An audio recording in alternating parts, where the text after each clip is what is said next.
1, 2, clicks. So, nandito na naman ako sa gym. Ayan. So, gusto ko na ba itong ipakita sa inyo? Dito ako nagpapayat. So, ito naman yung ginagamit ko para lumiit yung baby ko. At dito naman ako nagbabike para lumiliit yung baby ko. Saka ito naman yung ginagamit ko para pang palaki ng puwet. Ayan. So,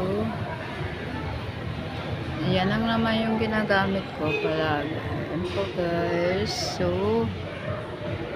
ayan. Diyan po yung mga boys. So, sobrang aga pa po.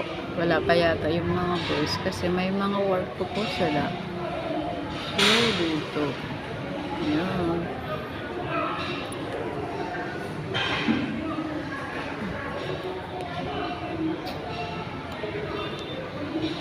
Tahimik kaya ako lang mag-isa muna. Sige, bye-bye.